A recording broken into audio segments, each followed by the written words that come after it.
नमस्कार दोस्तों, मैं हूँ मनविंदर और मेरे शो में आप सभी लोगों का बहुत स्वागत है। एक बड़ी खबर आ रही है, एक दिन में 78 सांसद पूरे सत्र से के लिए सस्पेंड किए गए हैं। इनमें 33 लोकसभा और 45 राज्यसभा के हैं। मामला वही है, संसद में जो सुरक्षा में सेंध और उस पे बार-बार हंगामे किए जाना। जिन सांसदों पर निलंबन की गाज गिरी है, उनमें कांग्रेस के नेता अधीर रंजन चौधरी, द्रमुक सांसद टीआर बालू, दयानिधि मारन और तृणमूल कांग्रेस के सौगत राय शामिल हैं। और इसमें पहले भी 13 सांसद सस्पेंड किए गए थे, यानी कि इस समय संसद में हंगामा करते हुए आप ये समझ लीजिए कि 78 प्लस 13 सांसद आउट हो चुके हैं। 17 दिसंबर को प्रधानमंत्री नरेंद्र मोदी ने ये कहा था कि संसद में सिक्योरिटी लैप्स हुआ है और ये छोटा मामला नहीं है, ये बहुत ही बड़ी और गंभीर घटना है, जिसकी जांच चल रही है। इस पर कमेंटबाजी ना की जाए, बेवजह इस पे टिप्पणी ना दी जाए। जैसे-जैसे लेकिन एक तरफ जाँच आगे चल रही है, कड़ियाँ मिल रही हैं, तो जाँच की आँच देश के कई नेताओं तक पहुँचती हुई दिखाई दे रही है। तो सवाल ये है कि संसद में अपना पक्ष रखने का हक हर सांसद को है, लेकिन बेवजह हंगामा करना, पैम्फलेट लेकर के वहाँ जाना और बेल में पहुँच करके संसदीय कार्रवाई में बाधा पहुँचाना, क्या ये सही है? इस पर चर्चा करने के लिए मेरे साथ आज के मेरे बहुत ही खास मेहमान हैं, वरिष्ठ पत्रकार अनिल भास्कर जी। उनको मैं जोड़ लेती हूँ और फिर उनसे जानते हैं कि क्या चल रहा है ये सब। सर नमस्कार, बहुत-बहुत स्वागत है आपका मेरे शो में। जी, नमस्कार, नमस्कार। सर ये सब क्या चल रहा है? इतनी बड़ी संख्या में आउट हो गए हैं सांसद, 78 सांसद एक ही दिन में। तो लोकसभा की कार्रवाई हंगामों की भेंट चढ़ रही है, कोई काम नहीं होने दिया जा रहा। सर इस पे मैं आपका एक टोटल कमेंट चाहूँगी। जी, बिल्कुल ये बेहद दुर्भाग्यपूर्ण है, मैं तो इसे दुर्भाग्यपूर्ण इसलिए कहूँगा क्योंकि अ, जो पिछले कुछ सत्र से संसद के जो संसद में एक कार्यव्यवहार दिख रहा है, उसको देखते हुए लगता है कि ये जो संविधान का सबसे बड़ा लोकतंत्र का सबसे बड़ा मंदिर जिस संसद को हम कहते हैं, वो रिड्यूस हो गई है और वो केवल और केवल एक राजनीति की दुकान बनकर रह गई है। ऐसा प्रतीत होने लगा है। आप वो इस बार भी देखें अगर तो जब से इस शीत सत्र की शुरुआत हुई है, तब से लगातार किसी न किसी मुद्दे पर हंगामा हम होता रहा है और एक हम कह सकते हैं कि संसद के भीतर एक अवांछित स्थिति पैदा होती रही है। अ, देखिए सरकार एक मतलब जो हमारे जो संसदीय व्यवस्था है या जो लोकतांत्रिक व्यवस्था है शासन की, उसमें सरकार जितनी जिम्मेदार है उतनी जिम्मेदार विपक्ष भी होता है। तो और इन दोनों के साहचर्य से ही, इन दोनों के समन्वय से ही संसदीय जो व्यवस्था है वो काम करती है। मगर आश्चर्यजनक तौर पर पिछले कुछ जैसे मैंने कहा सत्रों से अगर आप देखें तो ऐसा लगता है कि जैसे विपक्ष ने यह मान लिया है कि विपक्ष की भूमिका केवल सरकार के कामकाज में अड़ंगा लगाने की है या जो संसदीय व्यवस्था है उसमें बाधा पहुंचाने की हो गई है। तो ये जो एक तरीके से जो विपक्ष को के अंदर जो है कि भाव सा दिखने लगा है उनके कार्य व्यवहार से, ये बेहद चिंताजनक है। और मुझे आश्चर्य होता है कि ये वही कांग्रेस पार्टी है जो इस देश की आजादी से लेकर स्वराज से लेके सुराज स्थापित करने तक की जो लंबी यात्रा रही है, उसके लिए दावे करती नजर आती है विभिन्न मौकों पे। और वह कांग्रेस जब संसद में इस तरह का व्यवहार दिखाती है तो वास्तव में आश्चर्य के साथ साथ चिंता भी होती है, तकलीफ भी होती है। मैं कांग्रेस का नाम खासतौर पर इसलिए उल्लेख कर रहा हूं क्योंकि अगर आप पिछले तमाम जब जब संसद में बेहद ही अवांछनीय स्थिति पैदा हुई और लोकसभा अध्यक्ष को जो निश्चित रूप से वहाँ के व्यवस्थापक हैं, उनको सांसदों के निलंबन जैसी कठोर कार्रवाई करनी पड़ रही है। जी, जी। तो इसमें हम इसको केवल राजनीतिक नजरिए से नहीं देख सकते, यह एक प्रशासनिक नजरिया होना चाहिए इसको देखने का। तो ये हो क्यों रहा है? ये हर मुद्दे पर इस तरह से हंगामे की स्थिति पैदा करना, संसदीय कार्य जो कार्य व्यवहार है उसमें एक व्यवधान पैदा करना, क्या यही राजनीति रह गई है या यही विपक्ष की भूमिका रह गई है? तो इस पर हमें ध्यान देना पड़ेगा। अभी जी। आप पिछली बार देखें, जो पिछले सत्र में जिस तरीके से मैं खास तौर से आपको मानसून सत्र की याद दिलाना चाहूंगा। जी, जी, जी। सत्र की शुरुआत ही हुई तो मणिपुर मामले पर हंगामे से हुई जी। और वो अंत आते-आते आप देखिए कि वो पूरे दौर में मतलब राज्यसभा में तो लगभग 50% काम हो भी पाया, बस लोकसभा में जो कामकाज था वो 45 से भी नीचे प्रतिशत में आंका गया, माना गया कि उससे भी कम काम हुआ। तो लोकसभा अध्यक्ष की अपनी जो रिपोर्ट थी उसमें उन्होंने कहा, तो आखिर ये 55% काम, ये 60% काम जो होने थे वो किसके होने थे? जो नहीं हो पाए। जी। और नहीं हो पाए क्यों? क्योंकि केवल एक जिद थी, एक राजनीतिक लड़ाई थी जिसको वो सड़क पे लड़ने के बजाय संसद के भीतर लड़ना चाहते थे। और वह जी। बात जो पहले प्रधानमंत्री का बयान होना चाहिए, तो गृह मंत्री का जी, जी। बयान होना चाहिए। अब गृह मंत्री का बयान हुआ तो फिर प्रधानमंत्री का बयान होना चाहिए। जब तक हुँ। प्रधानमंत्री बयान नहीं देंगे तो हम संसद चलने नहीं देंगे। और फिर उसके बाद जब उससे भी बात नहीं बनी, सरकार पर वो अपना दबाव नहीं बना पाए, तो अंततः उन्होंने अविश्वास प्रस्ताव का जो है वो कार्ड चला। ये कुल मिला के तो अविश्वास प्रस्ताव का जैसे गंभीर जो संवैधानिक एक हमारी व्यवस्था है, विधान है, उसका खुला मजाक था। जी। और अंत में हासिल क्या हुआ? लगभग वही स्थिति आपको इस बार दिखेगी। जी, जी। अब जब से ये 13 तारीख को दुर्भाग्यपूर्ण घटना हुई है संसद में घुसपैठ की, उसके बाद से लगातार 13 तारीख को ये घटना होती है और 13 से लेके आज छठा दिन था। अगर हम इसमें 2 दिन सैटरडे संडे को जी। खत्म कर दें तो लेकिन पूरे 6 दिन अब तक मानेंगे कि आज 18 तारीख है, तो पूरे 6 दिन हो गए। और इन 6 दिनों में लगातार जो है वो कांग्रेस की ओर से, खास तौर से विपक्ष भी उसके साथ शामिल रहा है, बट मुख्य हुँ। रूप से कांग्रेस के सांसदों द्वारा जो जब तब जो नारेबाजी से लेकर के और हंगामे करने की का जो क्रम रहा है वो लगातार चलता रहा है। तो इससे हासिल क्या होगा मैं ये नहीं समझ पा रहा हूँ। पिछली बार वो अड़ गए कि हमें प्रधानमंत्री का जवाब चाहिए, जबकि मामला लॉ एंड ऑर्डर का था, तो जाहिर तौर पर उसके लिए जिम्मेदार गृह मंत्री होते हैं। इस बार वो गृह मंत्री के बयान पे अड़े हुए हैं, जबकि ये संसद के भीतर की जो पूरी व्यवस्था होती है उसके तो प्रशासक लोकसभा अध्यक्ष हैं, जी, जी। तो लोकसभा सचिवालय है। तो अब इस मुद्दे पर आकर के फिर आप गृह मंत्री का बयान चाहिए, इसलिए भाई आप आखिर चाहते क्या हैं?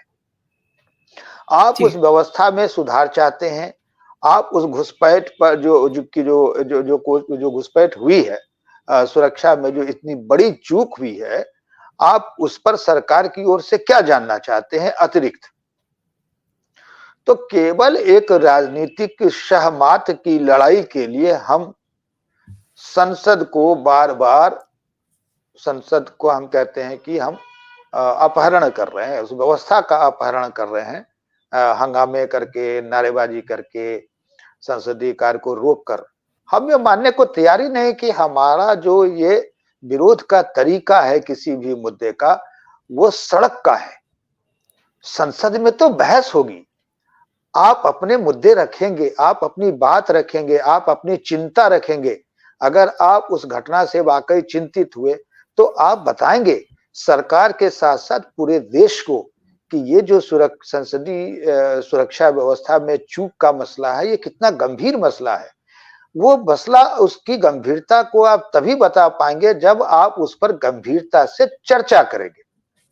मगर दुर्भाग्य से यहाँ उद्देश्य जो है वो उस चर्चा से ज़्यादा राजनीतिक सहमत कह लें या राजनीतिक लाभ लेने की कोशिश कह लें, ये इस रूप में ज़्यादातर दिखता है जो बेहद दुर्भाग्यपूर्ण है। बहुत सही बात कही आपने क्योंकि जो संसद के अंदर का प्रशासन होता है वो ऑब्वियसली वहाँ के अ, स्पीकर्स देखते हैं और ओम बिरला ने कल शाम एक पत्र भी जारी किया था। उसमें सांसदों को ये बताया कि जाँच चल रही है मतलब इस जगह तक पहुँच चुकी है।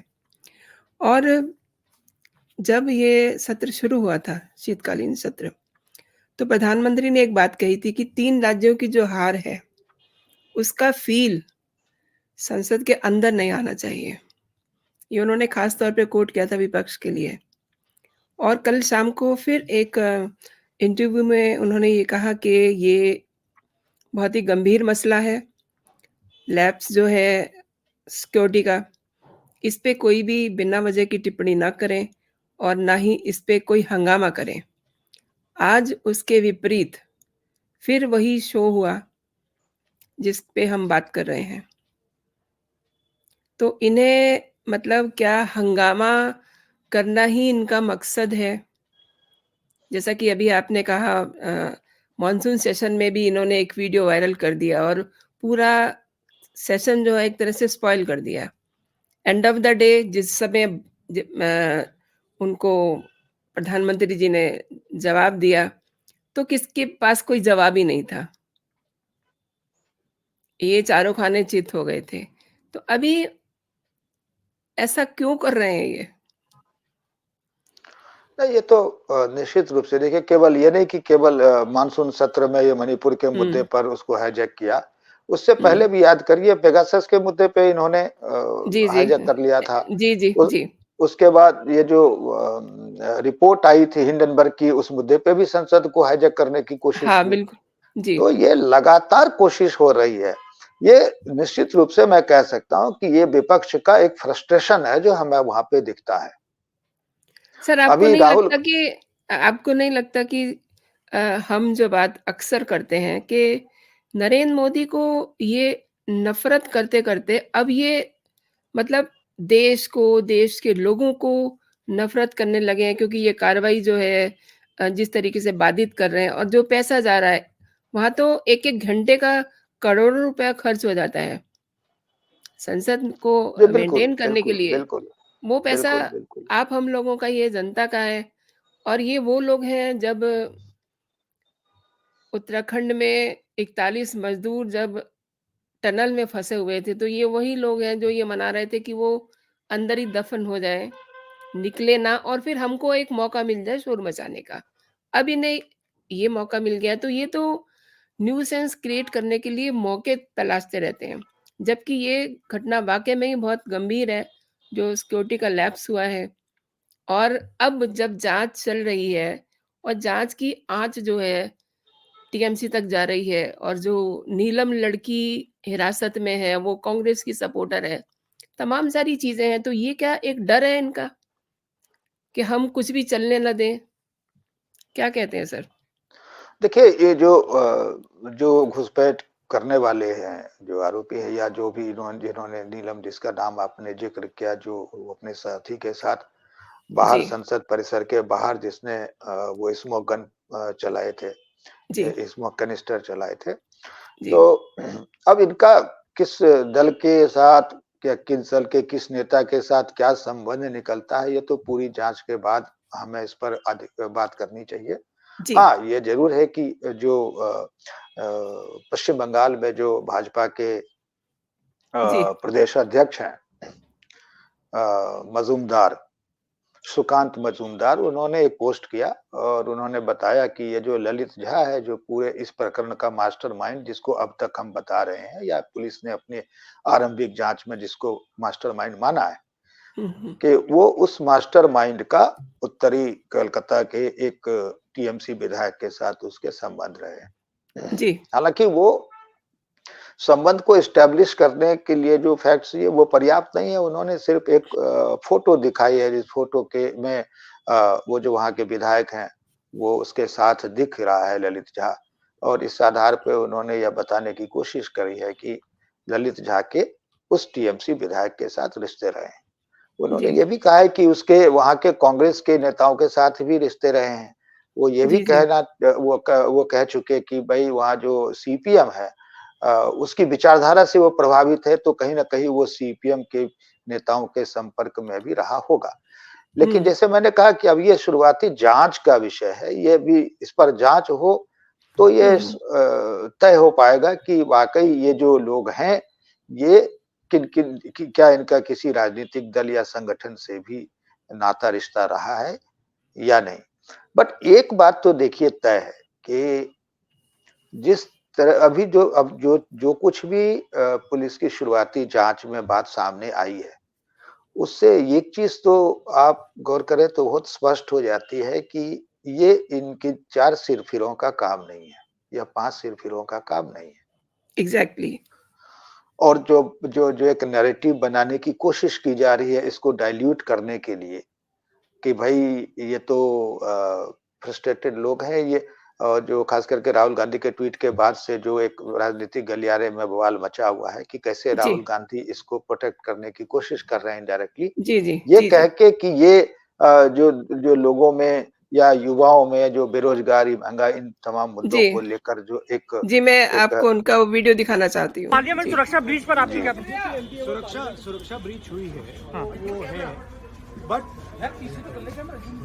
क्यों हुई जो देश में सबसे बड़ा मुद्दा है बेरोजगारी का मुद्दा जो पूरे देश में उबल रहा है मोदी जी की पॉलिसीज के कारण हिंदुस्तान के युवाओं को रोजगार नहीं मिल रहा तो ब्रीच जरूर हुई है बट इसके पीछे कारण बेरोजगारी है और महंगाई है धन्यवाद थैंक यू सर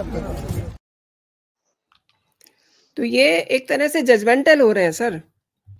इन्होंने तो साफ ही कह दिया कि मोदी जी दोषी हैं इसके लिए। नहीं, बिल्कुल देखिए विपक्ष के नज़र से देखेंगे तो मोदी जी हर चीज़ के दोषी हैं। जी। जो कुछ अच्छा होता है उसका क्रेडिट भले उनको न मिले लेकिन जो कुछ कहीं देश में गड़बड़ हो तो उसका डिस्क्रेडिट उनके खाते में ज़रूर दर्ज कर दिया जाए, ये उनकी पूरी कोशिश रहती है। जी। मगर सवाल है कि क्या हम सिर्फ़ ये कह के कि ये उनका एक तरह से बेरोजगारी या महँगाई इस वजह से जो उनके अंदर एक कुंठा या उनके अंदर एक आक्रोश पैदा हो रहा है युवा वर्ग में, क्या इसकी परिणति है? ये तो ये कह के हम एक बहुत गंभीर मुद्दे को डाइल्यूट करने की कोशिश करते हैं। एग्ज़ैक्टली। अच्छा तो फिर तो मुझे लगता है कि सबसे ज़्यादा बेरोज़गारी तो राज्यों में भी है जी। अलग-अलग है। न राष्ट्रीय आंकड़ा बिल्कुल 8% से ऊपर है। मगर आप अगर देखें तो राजस्थान, हरियाणा, बिहार, झारखंड, उड़ीसा इन राज्यों में तो सबसे ज़्यादा बेरोज़गारी है। जी। अगर आप वहाँ बेरोज़गारी दर देखें तो 30% से ऊपर, 20% से ऊपर इस तरह से आपको बेरोज़गारी अगर आप आंकड़े चाहेंगे तो मैं रोक कर आपको आंकड़ा भी दे दूँगा जी। कि कहाँ जो टॉप 10 अगर हम राज्यों की बात करें, जहाँ सबसे ज़्यादा इसमें बेरोज़गारी है, तो क्या उन राज्यों में भी अगर कोई विधानसभा पे हमला कर दे तो इसको हम जस्टिफ़ाई कर देंगे? वहाँ तो बिल्कुल होना एग्ज़ैक्टली, चाहिए। एग्ज़ैक्टली यही वहाँ बात। तो वहाँ तो बिल्कुल होना चाहिए क्योंकि वहाँ तो सर्वाधिक बेरोज़गारी है। हुँ। तो ये नहीं, कुछ अगर समझ से परे की चीज़ें हैं। आप इसको बेरोज़गारी, महँगाई से इस तरह के मामले को जोड़कर नहीं देख सकते। बिल्कुल मैं सही जो कह रहे आपको हैं। एक गंभीर बात कह रहा था कि ये जो सिक्योरिटी लैप्स का मामला है, ये बेहद गंभीर मामला है और पूरी राजनीतिक बहस इसी पर केंद्रित होनी चाहिए थी। लेकिन चूँकि इस पर केंद्रित करके कांग्रेस या विपक्ष मोदी सरकार या उसको एक एक हद से ज़्यादा कटघरे में खड़ा नहीं कर पाएँगे, इस वजह से उसको मुद्दे को थोड़ा-सा उससे डेविएट करके इस सुरक्षा चूक के मामले को डाइल्यूट करके मामले को वापस वो बेरोज़गारी, महँगाई इस तरह मुद्दों से जोड़कर पेश करने की कोशिश कर रही हैं। ये पूरी तरह से राजनीतिक है। ये जो कोशिश है, इसमें कोई राष्ट्रीय चिंता नहीं है, सुरक्षा चिंता नहीं है। ये मुद्दा मैं दावे से कहता हूँ कि ये पूरी तरीके से राजनीतिक मुद्दा है। क्योंकि आप देखें, ये जो 5-6 जो भी 5 लोग थे, ललित झा को जोड़े 6 लोग, जी। इस तो जो अब तक की जानकारी आई है, ये तो इसमें से अगर पूनम को क्या नाम नीलम को छोड़ दें नीलम तो बाकी तो कोई ना कोई काम कर रहा था भाई। बेशक देखिए, बेरोजगार होने का मतलब ये नीलम नहीं है कि नीलम भी टीचिंग कर रही है, नीलम भी नहीं, टीचिंग कर रही है, अब लेकिन मैं ये पहले तो ये स्पष्ट करना चाहता हूँ कि बेरोजगार होने का मतलब ये नहीं है कि सरकार जो भी सरकारी नौकरी में नहीं वो बेरोजगार है, यह नहीं माना जा सकता है। तो अगर कोई भी आदमी अपनी आजीविका चलाने के लिए कोई भी रोजगार कर रहा है, जी, जी। तो रोजगार में सिर्फ नौकरी नहीं है। अगर कोई भी व्यक्ति कुछ भी रोजगार करके अपनी आजीविका अर्जित कर रहा है, तो हम उसको बेरोजगार की श्रेणी में नहीं रख सकते हैं। बिल्कुल। तो इस लिहाज से भी अगर देखें तो इनमें से कोई बेरोजगार नहीं था। कोई हुँ, हुँ। कोई ना कोई काम कर रहे थे, कोई ऑर्गेनिक फार्मिंग का काम कर रहा था, कोई चलो ई-रिक्शा ही चला रहा था। वह अपनी-अपनी जी। योग्यता के हिसाब से सभी काम कर रहे थे। जी, जी। तो एक तो बेरोजगारी का मुद्दा नहीं है। दूसरा है कि वो जिस तरीके से हवाई यात्राएँ कर रहे थे, आ रहे थे, जा रहे थे, 2 साल से वो जैसे शुरुआती जाँच में बताया जा रहा है कि लगभग 2 साल से वो इस तरह के उपद्रव की तैयारी कर रहे थे। तो इस तमाम चीज़ों के लिए अगर वो बेरोजगार थे, आर्थिक संकट से जूझ रहे थे, तो पैसे कहाँ से आ रहे थे? कौन इनकी फंडिंग कर रहा था? जी। अब धीरे-धीरे तो जाँच में हम कहते हैं कि वहाँ तक जाँच पहुँचेगी जहाँ से इनके सीधे-सीधे तार जुड़े हुए मिलेंगे। और जी। क्यों नहीं वो तार वो स्पष्ट करना चाहते थे, ये स्पष्ट हो जी। गया जब ललित झा ने नागौर जाकर के और वहाँ उसने जो है उसके तमाम पाँचों के मोबाइल नष्ट किए, सिम कार्ड निकल के कुचले, जी। मोबाइल्स को जला दिया उसने जी, जी। अपने दोस्त महेश के साथ मिलकर के। तो इससे स्पष्ट है कि वो भी नहीं चाह रहा था कि तार खुले, तार सामने आए। लेकिन चलिए, आज की टेक्नोलॉजी बहुत आगे की है। और सिर्फ मोबाइल को फिजिकली नष्ट कर देने से या सिम तोड़कर फेंक देने से सबूत नहीं मिटाए जा सकते हैं। साइबर एक्सपर्ट्स इस मामले में बड़े माहिर हैं। वो पूरी पड़ताल करके निकाल के सामने रख देंगे कि आखिर इनसे बात हो रही थी तो किनसे बात हो रही थी, अगर इन्होंने मेल किए तो किसको किए, व्हाट्सएप चैट हुआ तो किसके साथ हुआ, वो पूरी डिटेल निकल के सामने आ जाएगी।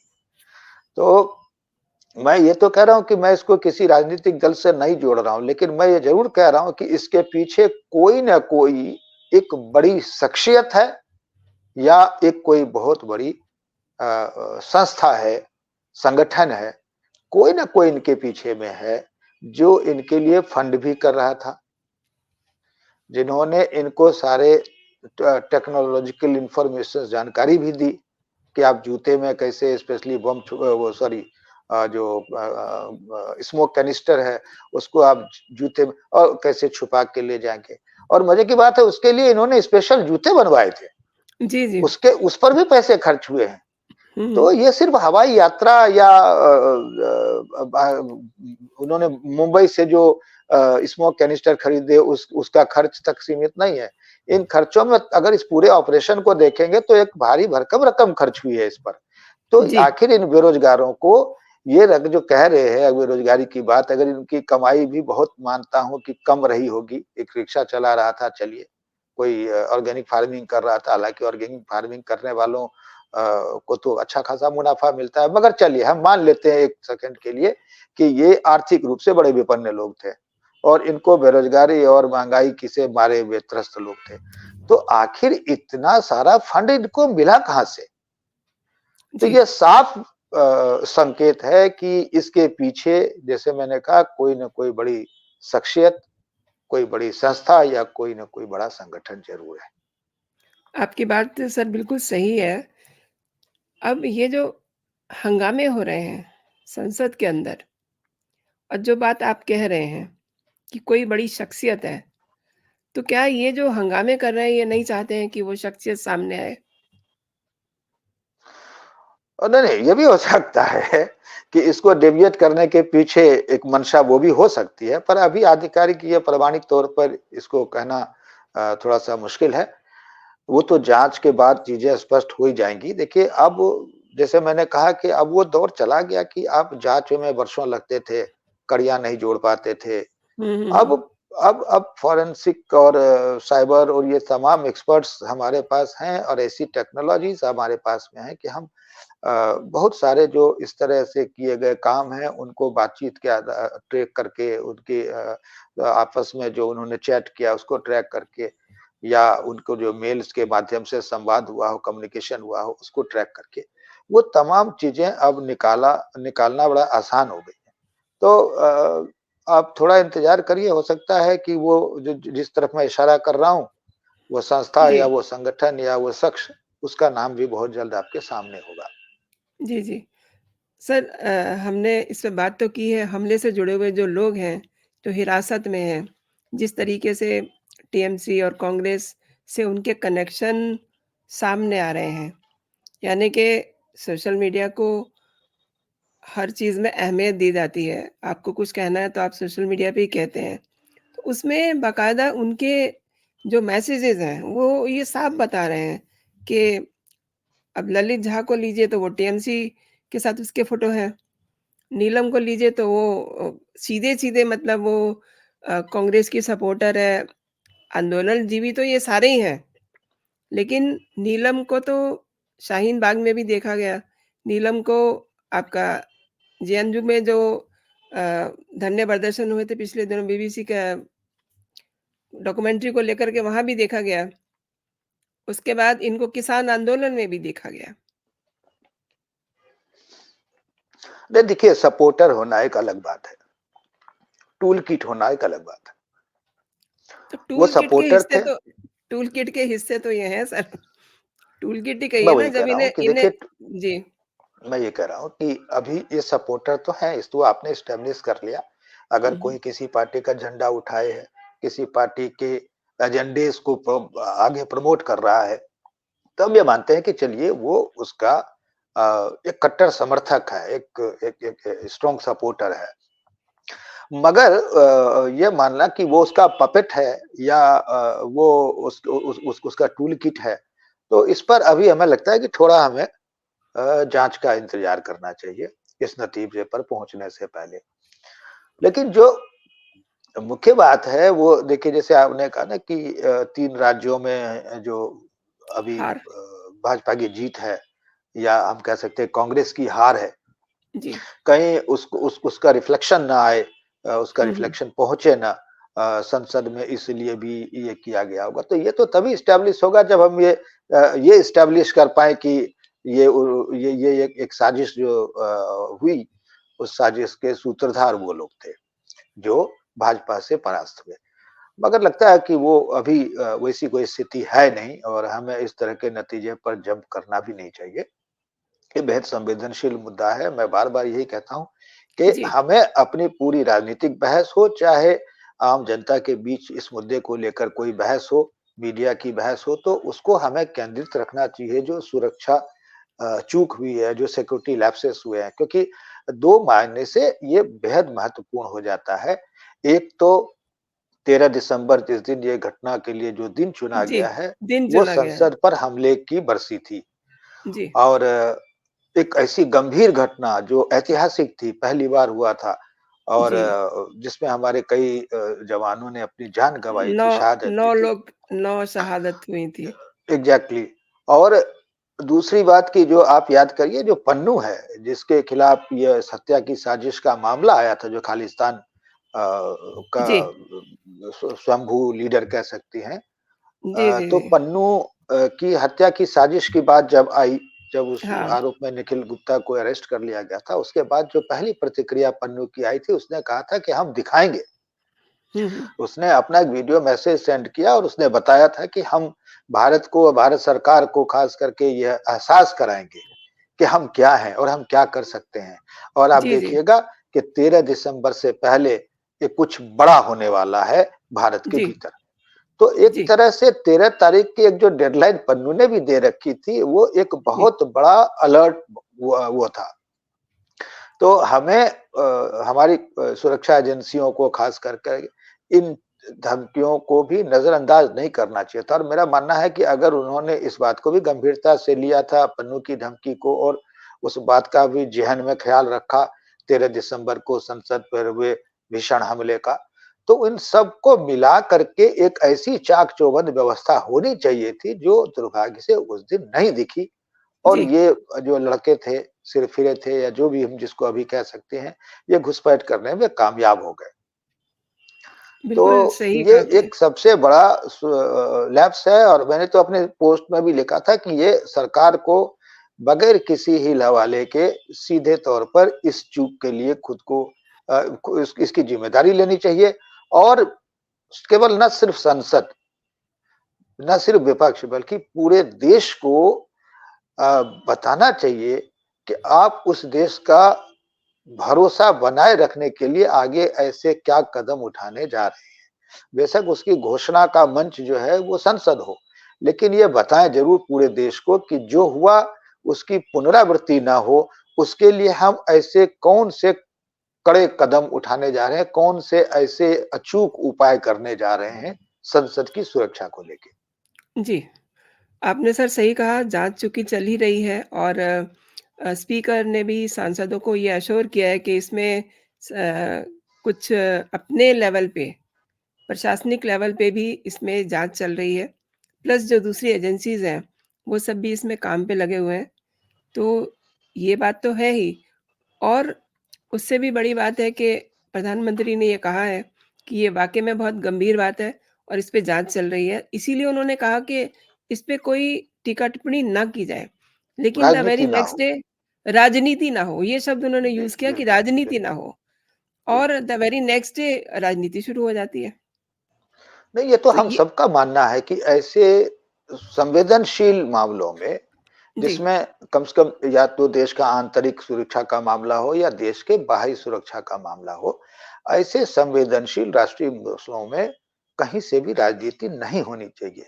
अगर ऐसे मामलों में हम राजनीति करते हैं, तो इसमें ऐसे तत्वों का मनोबल बढ़ता है, बिल्कुल। जो इस तरह के कहते हैं कि अवांछित घटनाओं की जिम्मेदारी अपने सिर लेते हैं। लेकिन इसको समझना पड़ेगा। ये पता नहीं, मुझे लगता है कि पिछली जो 2 लोकसभा की हार, और खास करके अभी जो ताज़ा-ताज़ा जो हार का सिलसिला शुरू हुआ है, जी। जिसमें 3 राज्य जी, कांग्रेस जी। के, तो मुझे लगता है कि इसने एक बड़ी अजीब से विचलन की स्थिति पैदा कर दी है। जो कहा ना, थोड़ी एक बौखलाहट प्लस जैसी स्थिति है, प्लस थोड़ी। ये जो एक चीज़ और है सर जो हमने अभी शामिल नहीं की है, वो है धीरज साहू के यहाँ से हाँ, करोड़ों साढ़े रुपए 300 मिलने। करोड़ रुपए कैश मिलना।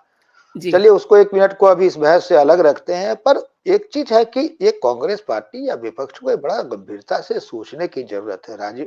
प्रधानमंत्री ने तो कह दिया कि भई इस पर कोई राजनीति नहीं होनी चाहिए ऐसे मामलों में। जी, हम सबका भी मानना है। मुझे लगता है देश के किसी भी संवेदनशील नागरिक का ये मानना होगा कि ऐसे संवेदनशील मामलों में राजनीति नहीं होनी चाहिए। बल्कि विपक्ष को सरकार के सहयोग से, सरकार के साथ मिल बैठ करके एक ऐसे उपायों के बारे में चर्चा करनी चाहिए, जिससे इस तरह की घटनाओं की पुनरावृत्ति को रोका जा सके। जी, लेकिन अब दिक्कत ये है कि ऐसी चीजों को ये कांग्रेस मान लेती है कि अगर किसी भी ऐसे मुद्दे में कोई सफलता हासिल हो जाती है, तो शायद वो सरकार के खाते में जुड़ जाएगा, उसकी उपलब्धियों में गिना जाएगा। तो ले दे करके अब ये इनको कहीं न कहीं इस मुद्दे को डेविएट करके वो ले जाना चाहते हैं वापस उसी ट्रैक पे, जिस ट्रैक पे वो मुड़की खा चुके। जी, मैं ये बात दावे से कह सकता हूँ कि ये जो बेरोजगारी और जो महंगाई का मुद्दा लेकर के बार-बार आते हैं, और चुनाव में भी इस बार इन्होंने इसी को मुद्दा बनाने की कोशिश की, परिणाम इन्होंने देख लिए।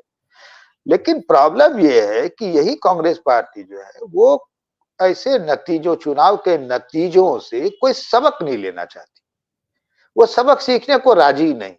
वो कभी इसके लिए ईवीएम को दोष देने को तैयार बैठी है, वो कभी इसके लिए इवन की जनता को दोष देने के लिए तैयार बैठी होती है कि जो जनता है ये या फिर ऐसे लोगों के साथ खड़ी होती है जो कहते हैं ये तो भाई गोमूत्र क्षेत्र के लोग हैं, इन्हें तो जी, बाकी विकास का पता नहीं, इनका पता नहीं ये नैरेटिव कहाँ से आ गया कि सारे बहुत दक्षिण भारत में बहुत समझदार और बड़े पढ़े लिखे लोग होते हैं साहब, वहाँ पे जीवन शैली बहुत अच्छी है। मैं तो इतने सारे दक्षिण भारतीय राज्यों की यात्रा कर चुका हूँ, अगले महीने फिर निकलने वाला हूँ। मैंने तो कतई नहीं देखा कि कोई भी शहर जो है हमारे दिल्ली से बहुत विकसित है या मुंबई से विकसित है। तो एक आध दो शहरों को छोड़ दीजिए और खास करके जीवन शैली की बात करेंगे हम। आपको यहाँ देखिए किसी भी स्टेट में आपको देखिए कोई हिंदी, अंग्रेजी और 2-3 और भाषाओं में बात करते हुए लोग मिल जाएंगे, चाहे उनकी अपनी लोकल भाषा बातचीत करने वाले हों। आप चले जाइए दक्षिण भारत में, अगर वो आप तमिलनाडु के किसी ग्रामीण इलाके में चले गए, तो अगर आप केवल हिंदी और अंग्रेजी जानते हैं, तो आपके लिए संवाद एक सबसे बड़ी चुनौती हो जाती है। बिल्कुल सही कहा आपने। तो मैं हिंदी हिंदी बोलने को तैयार नहीं है वो, उन्हें समझ सब तो आती है, बोलेंगे अब नहीं ये लेकिन। लेकिन तो अगर ऐसे में ये बयान दिया जाता है, खुद राहुल गांधी ने जब वायनाड से चुनाव लड़ा था, तब उन्होंने अमेठी की जनता और वायनाड की जनता की तुलना कुछ इसी अंदाज में कर दी थी। हालांकि उन्होंने उसका बड़ा खामियाजा भी उठाया। तो ऐसी गलतियां जो बार-बार करी जाती है, उसका खामियाजा उठाने के लिए भी हमें तैयार होना चाहिए। तो मुझे लगता है कि कांग्रेस पार्टी जो है वो चूंकि अपने असली कारणों को छोड़ करके वो दाएं-बाएं, वो कहते हैं ना कि एक एक शेर क्या है कि वो अ, धूल चेहरे पे थी आईना साफ करते रहे। तो बिल्कुल जी, उस वाली स्थिति में मुझे कांग्रेस कई बार नजर आती है। भाई आपको आपकी कमियां जो रह गई चुनाव में, आप उस पर मंथन करें। आप जैसे चुनाव होता है, बड़ा नेता कुछ नहीं कर रहा, उधर दिग्विजय सिंह खड़े होकर कह देते हैं साहब ईवीएम में प्रॉब्लम है। 20 बार ये बात हो चुकी। लोग फिर वही सवाल करते हैं सरकार के लोग कि साहब वो तेलंगाना में ठीक थी ईवीएम, हिमाचल में ठीक थी ईवीएम, कर्नाटक में ईवीएम ठीक थी, जब तुम हार जाओ तो ईवीएम ईवीएम में गड़बड़ हो जाती है। तो इस तरह की चीजें, या चुनाव आयोग के ऊपर में ये आरोप लगा देना कि वो निष्पक्ष नहीं है, चुनाव आयोग निष्पक्ष नहीं है, या कोई भी आजकल तो एक अजीब सी परंपरा चल गई है कांग्रेस पार्टी के अंदर में, उन्होंने एक अविश्वास की राजनीति शुरू करी है। हुँ। अविश्वास की राजनीति का मतलब ये कि वो सब चीज पर अविश्वास जताओ, जितनी संवैधानिक संस्थाएं हैं आप सब पे अविश्वास पैदा करो। मैं समझ में नहीं आता कि इससे वो देश का क्या भला कर देंगे, या फिर ये करके वो जनता का जो मन मिजाज है उसको कहां ले जाना चाहते हैं।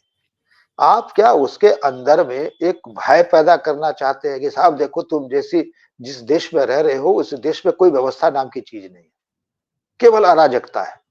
यही तो कहना हुआ कि संवैधानिक संस्थाओं का कोई महत्व नहीं रह गया, वो सब पूर्वाग्रह से ग्रस्त हो गई है, पक्षपात कर रही है। इसका मतलब है कि फिर पूरी तरह से मामला अराजक हो गया है। जी, तो ये अराजकता वाली स्थिति देश में आप फैलाना चाहते हैं या वास्तव में अराजकता की स्थिति है? तो मुझे लगता है कि ये जो इस तरह की नकारात्मक राजनीति की जो कोशिश हो रही है लगातार, जब और खास करके मैं देख रहा हूं कि 2019 के चुनाव के बाद इस नकार कांग्रेस पूरी तरीके से नकारात्मक राजनीति का प्रतीक बन चुकी है।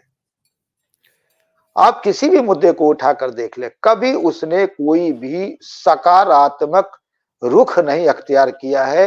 वो रुख जो खास करके अपेक्षित होता है देश निर्माण के लिए या देश को आगे बढ़ाने के लिए, उसके विकास के लिए।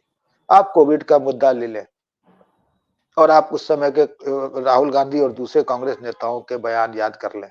इवन जी, उस समय तो खैर उनके सहयोगी विपक्षी दल भी शामिल हैं। जी, कोई भी आप उस वक्त बाद का मुद्दा ले लें, तो आपको अब जैसे चंद्रयान चला गया साहब, तो उनकी लड़ाई इस बात की है कि साहब ये तो नेहरू साहब को क्रेडिट मिलना चाहिए, जो जी, इसरो के पैदा होने से पहले ही गुजर चुके। तो अब जी। अब ये नकारात्मक राजनीति, आपको कोई सकारात्मक चीज जो उपलब्धि है वो आपको पचती नहीं है।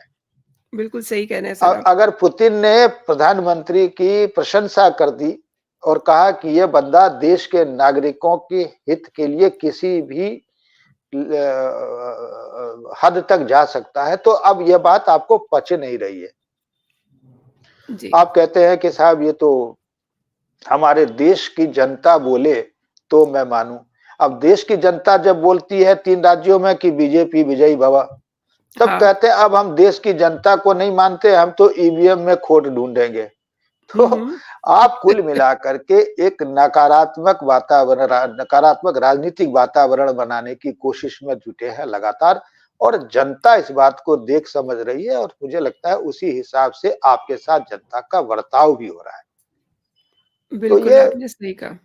ये कांग्रेस के लिए मुझे लगता है कि बल्कि किसी भी विपक्षी दल हो या कोई भी दल हो, उसके लिए ये जो मुद्दा है ये राजनीति का मुद्दा नहीं है, और प्रधानमंत्री ने जो अपील की है उस अपील को मुझे लगता है कि उसका सम्मान होना चाहिए, और मिल बैठकर ऐसी व्यवस्था बनाने में अपने योग्यता का परिचय दें, अपनी क्षमता का से योगदान करें, जिससे कि एक ऐसी सुरक्षा व्यवस्था संसद की बन सके जो पूरी तरीके से अभेद्य हो। सर, आपने बहुत सही कहा। अब असली बात यही समझ में आ रही है कि जो पार्टी केवल 2 सीटों पे थी, वो फिर 200 पे हो गई। अब वो 400 पे जाने वाली है, तो इन्हें वो डर सता रहा है और ये मौके ढूँढते रहते हैं कि हम हंगामे करें। आपने सर मेरे शो के लिए समय निकाला और मेरे दर्शकों के लिए बहुत अच्छी जानकारी दी। बहुत-बहुत धन्यवाद सर। जय जी, हिंद, जय भारत। धन्यवाद, धन्यवाद।